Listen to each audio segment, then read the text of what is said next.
Budi Aris Setiadi resmi dilantik menjadi Menkominfo di Istana Negara Jakarta pada Senin 17 Juli 2023. Dalam pelantikannya kali ini, Budi Ari menggantikan Johnny G. Plate yang terjerat kasus pengadaan menara BTS 4G bakti Kemenkominfo. Lantas seperti apa profil Budi Aris Setiadi? Dilansir dari tribunjabar.id, sosok yang lahir di Jakarta pada 20 April 1969 ini menamatkan pendidikan sarjana hingga magister di Universitas Indonesia. Di tingkat S1, Budi Aris Setiadi mengambil jurusan ilmu komunikasi.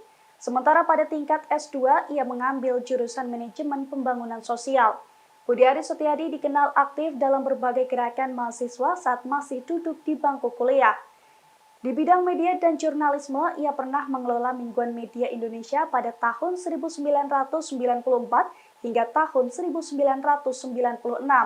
Kemudian ia menjadi bagian awal berdirinya Mingguan Ekonomi Kontan. Tak hanya ada saat mendirikan Kontan, Budi Aris Setiadi pun menjadi jurnalis di sana pada tahun 1996 hingga tahun 2001.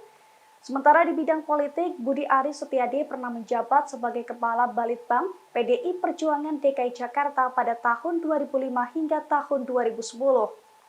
Pada periode yang sama, Budi Aris Setiadi pun pernah menjabat sebagai Wakil Ketua DPD PDI Perjuangan DKI Jakarta.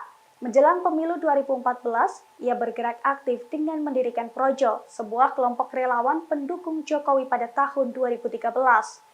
Lalu sejak tanggal 25 Oktober 2019, Budi Ari menduduki jabatan Wamendes PDTT dan pada hari ini, Senin 17 Juli 2023, ia resmi dilantik sebagai Menkominfo.